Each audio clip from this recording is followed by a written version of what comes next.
Hello, everyone. Thanks for joining us for our second episode of our podcast. Today, we are joined by Senior International Recruiter Brett McLean from Cape Breton University in Canada, who will be discussing their exciting new advanced nursing program. So, Brett, I don't know if you want to introduce yourself and we can chat a little about the program. Sure, Amy. Thank you very much for having me. Like you kind of said, my name is Brett McLean, and I'm with Cape Breton University in the province of Nova Scotia in Atlantic Canada. And I'm hoping today that we can talk about a new opportunity we have for international students to enroll in the Advanced Standing Program for nursing that we have starting in May of 2024. Perfect. So, why don't you tell us a little bit about the program? What does it entail? And yeah, tell us all the exciting things that you guys have to offer with this new program. Sure. So this is actually quite a new program that we're offering. It's the first time that we're offering 10 seats specifically designated for international students.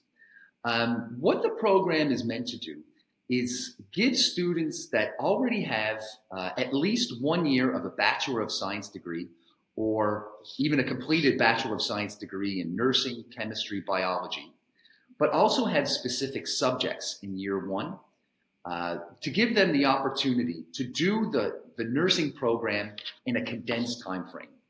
In the past, the nursing program in Canada and the US usually took 4 years to complete. In recent years, it was condensed down to a fast-track 3-year program. But what we're offering at Cape Breton University starting in May 2024 for 10 international students is the option for students to actually complete this program in 2 years. Students would go to class for almost the full 24 months straight, but certainly students that are interested in getting a nursing qualification, the Bachelor of Science in Nursing in Canada, this is a great opportunity to get that in a much shorter time period than previous years. Perfect. And you mentioned that it's for students that already are in university, but what if students have completed their nursing degree or maybe just about to register as a nurse in their home country? Are they also able to apply for the program? Absolutely. The reason why we say at least the first year of university is because what we're looking is for students that have completed really 5 subjects in their first year of university or over their university career. We're looking for students that have done subjects in human anatomy, physiology, microbiology, statistics, and English, as well as another semester of year one.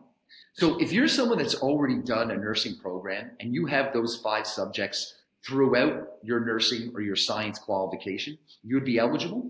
If you're someone who's only done 1 year of university, but you've done all of those subjects in year one, you would also be eligible for this program.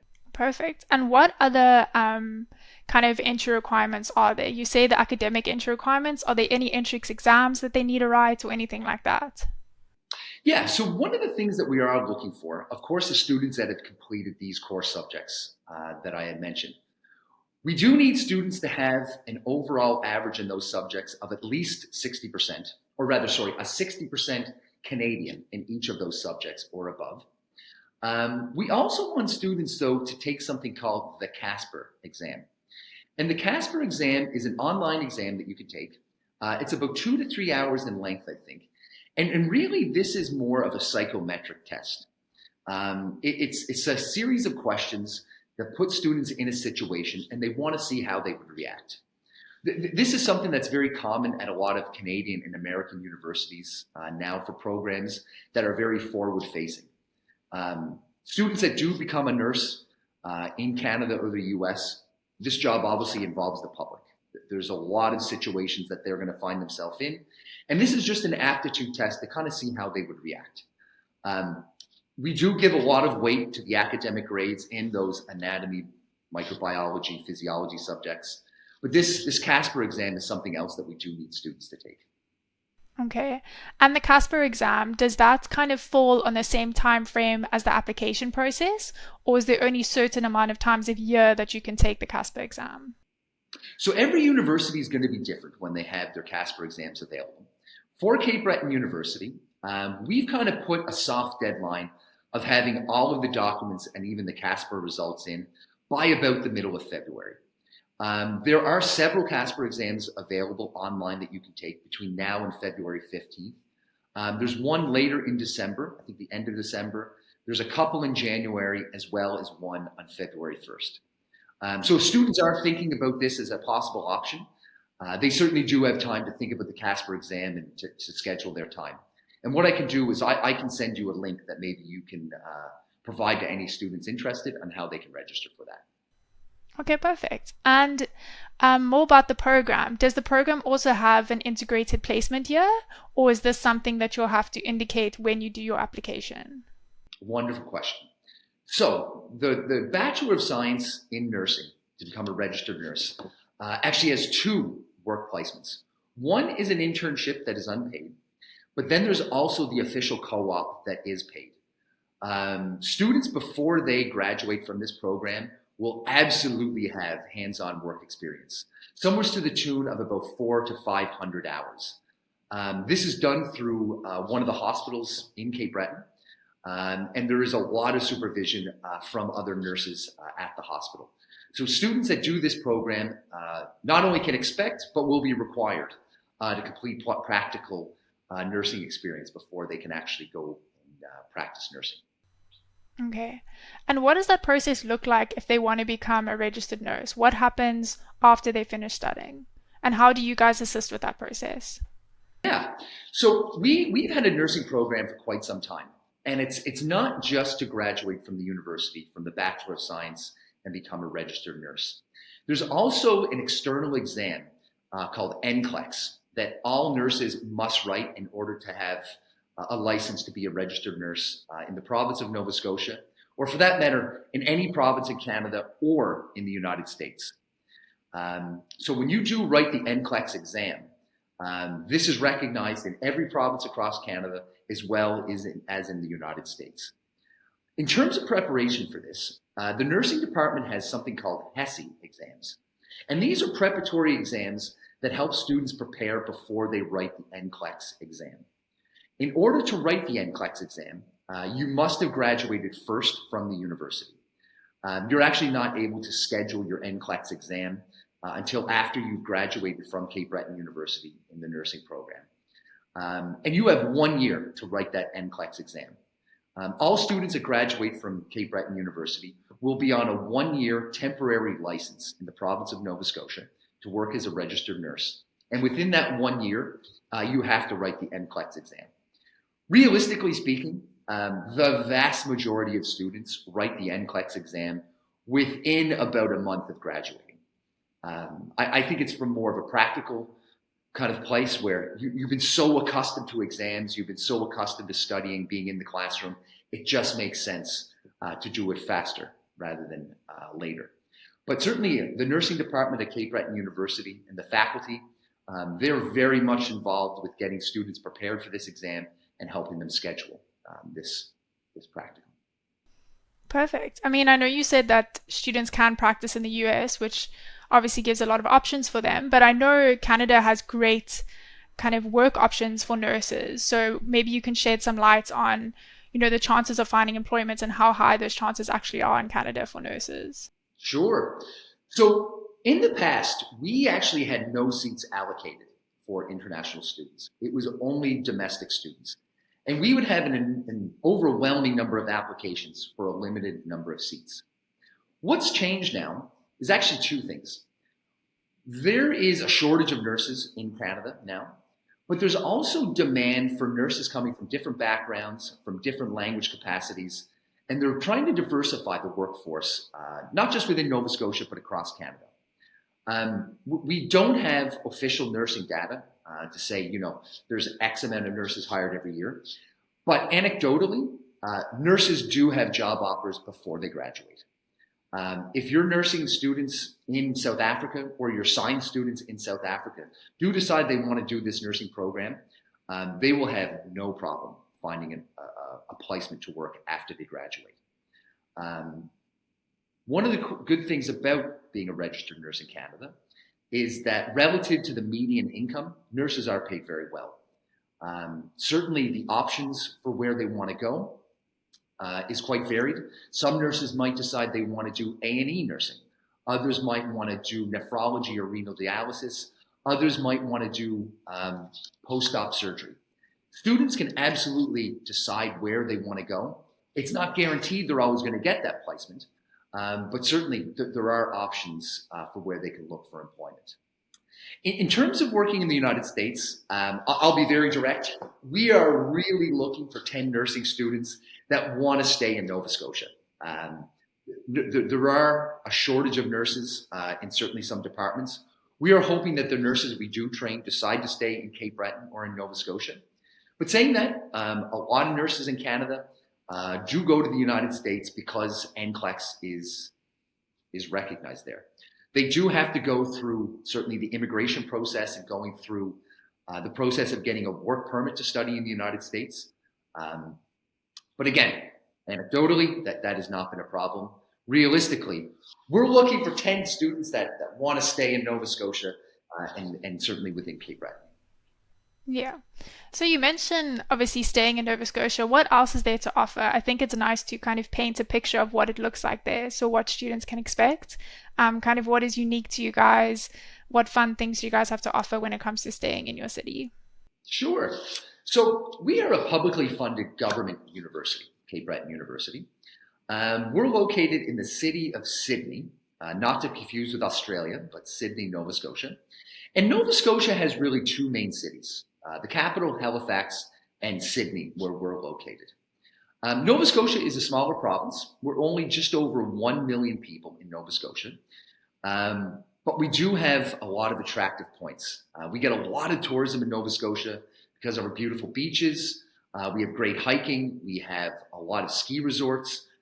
We have a very unique nature that brings a lot of Europeans and Americans here every year. But it is a place where people do come to relax and to kind of escape maybe the traffic of larger cities like Toronto or Vancouver. Nova Scotia is very safe. It's very clean. It's very laid back, but it's not a village. You can still fly directly into Sydney and Halifax from places like Montreal, from Toronto. You can fly directly to the United States and Europe from Halifax in Nova Scotia. But the kind of student that we are looking for is the kind of student that, isn't looking to live in maybe a city with 3, 4, 5 million people. It's a great place for people that have families or maybe people that are looking for a lower cost of living. Unfortunately, the cost of living across Canada, has certainly gone up. But relative to other parts of the country, Nova Scotia does have more affordable housing and cost of living and kind of a more laid back atmosphere rather than maybe some other cities, whether it's at Cape Town, Johannesburg, Durban, or maybe other parts of it. Okay. And when you're talking about affordability, I think it's also nice to touch on the tuition fees. So how much are the tuition fees for the course per year? And also I wanted you to touch a little bit on campus accommodation, but maybe we can start with tuition fees. Sure, of course. So what we're asking students for 1 year in the advanced standing nursing, so this is year 1, and then it will be the same for year 2. The year 1 tuition is going to be approximately 22,000 Canadian dollars. Specifically, it's actually going to be 21,743 Canadian dollars. The Canadian dollar is actually quite weak at the moment, so that's good for international students. In terms of American dollars, that's about, I think, 15,000 American dollars for year 1 tuition. And then it would be the same for year 2. In terms of on-campus accommodation, we have beautiful on-campus accommodation where students can live in either a private room, a shared room. There's a meal plan they can take if they don't want to cook, or there are kitchen facilities. But generally, what we're telling students for 1 full year, your tuition, your books, your fees, everything, 22,000 for your tuition, and then add on an additional 15,000 Canadian dollars for your cost of living. Perfect. And are there any scholarship opportunities available for students if they do want to apply for scholarships, or are there no scholarships opportunities for this program? So specifically for this program, the scholarship opportunities would be very limited, especially in year 1. We do have a lot of scholarship opportunities for direct from high school students. But certainly if students do well in this program in year 1, we do have in-course bursaries that we usually give to students for year 2 based on grades. So it's not out of the realm of possibility to get maybe between a $2,000 and a $5,000 bursary in year two. But we would expect students to kind of have the finances to support themselves for this without working for scholarship. Okay. And then one other thing I wanted to chat about is I remember when you were introducing this program to me, you spoke about your facilities and how great the facilities were. So maybe you can just touch on a little bit about, I know you said they were also quite new, so what that looks like and what students have to experience when they do enroll in this program. Sure. So again, we are not a massive university. We are a publicly funded government university. But this year in September, we have just over 9,000 students studying with us. Considering that, we do have a large campus and we have a lot of on-campus supports for students, both domestically and international. So for example, on campus, we have the Nancy Dingwall Health Center where there are full-time nurses and doctors. So if you get sick, there's 24 hours a day, 7 days a week on-campus security. Canada in general is a very safe country. Nova Scotia is probably one of the safest parts of Canada. But again, there is full-time security on campus. We have a huge athletics department. We are actually the number one football team in university in Canada, or soccer as we call it here. So we have an indoor and outdoor football pitch that students can use. We have basketball courts, we have tennis courts, we have a full ice hockey rink, as well as gym that's available to all students free of charge. But for the nursing students in terms of their academics, we have full laboratories for students to do their clinical on before they actually go to the hospitals to work. And we're also going to be the next medical school in Canada. It was recently announced that in September 2025, Cape Breton University has been accredited to be the next medical school in collaboration with Dalhousie University. So with that comes our massive infrastructure builds. We are building a medical school, but as well as expanding our laboratories for the medical students, as well as our Bachelor of Health Science and Public Health students, and our nursing students. So in terms of resources on campus, we have world-class facilities for students to come and train as a nurse, but also world-class hospitals where students can go and do their co-op or their internship before they graduate. Perfect. Thank you so much for sharing that. Is there anything else that you want to share about the program that we haven't covered? Yeah, I think really this, honestly, Amy, and while I am biased, I was thrilled to hear that we finally have 10 seats opening up this year for international students. If you genuinely are interested in becoming a registered nurse in Canada, this is an exceptional opportunity. In the past, we've taken almost no international students for nursing, but as the landscape of healthcare in Canada changes, we recognize how important this is to have a diversity in the students that are becoming registered nurses. If you decide you want to study this program, you will have a job after you graduate, but you will also have a very well-paid job. Nurses in Canada, the United States, are paid very well. It's certainly something where I think if you're looking for career options in the healthcare system, this is a good opportunity. But of course, it does start with becoming a student. This is something we are looking to do in additional years. So while this is our first year starting in May 2024, we are planning to do this in May 2025, I hope. And we look forward to hopefully chatting more about this together with Sable. Perfect. Thank you so much. And you will be here for our fair in February. So if anyone wants to join for that as well, you can actually speak to Brett face to face and chat more about the program. But thank you so much for joining us today. It was nice to learn a little bit more about this exciting opportunity for students that want to pursue nursing abroad, and especially in Canada. And it's exciting to hear kind of the job prospects that you guys can offer. And I think that's something that we've been struggling with a lot in South Africa especially. So knowing that there's a really high employability rate, I think that's a really important thing to note. But thank you so much for joining us. And yeah, thanks for joining us, guys.